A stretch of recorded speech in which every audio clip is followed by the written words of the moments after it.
ഒരു കാസർഗോട്ട് വിരുന്ന് ഏട്ടത്തി അനിയന് ദുബൈയിൽ നിന്ന് വന്നിട്ടാകുമ്പോഴത്തേക്ക് ഉണ്ടാക്കിയ ഫുഡെല്ലാം വൈകിട്ടത്തെ ചായം തുടങ്ങുന്ന മുട്ടപ്പപ്സും സമൂസയും ഉണ്ടാക്കിയ ചായക്ക് രാത്രിത്തെ ഫുഡിന് ഇടി കോഴി വെച്ചിട്ട് ഒരു കറിയാക്കുന്നുണ്ടോളൂ. പിന്നെ മന്തിക്കുള്ള മസാല ഇട്ടിച്ചിന് ചോറ് റെഡി ആയിന്.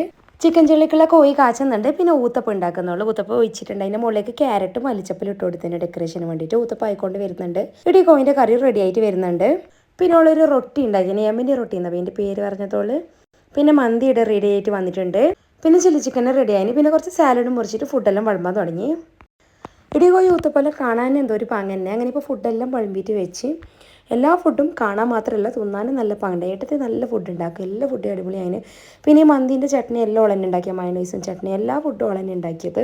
ഫുഡ് കഴിഞ്ഞിട്ട് dessert pineapple pudding custard tender coconut souffle milk cake fruits എല്ലാം ബൽക്കേനാക്കിയത്. എന്നിട്ട് പിന്നീട് എന്ത് സംഭവിച്ചു? പിന്നീട് എന്താണ് ഉണ്ടായെന്ന് വെച്ചാല് എൻ്റെ കിളി പോയി സാറേ. എല്ലാം കൂടി നമുക്ക് ശരിക്കും കിളി പോയി. അപ്പോൾ അത്ര തന്നെ വീഡിയോ. Thank you.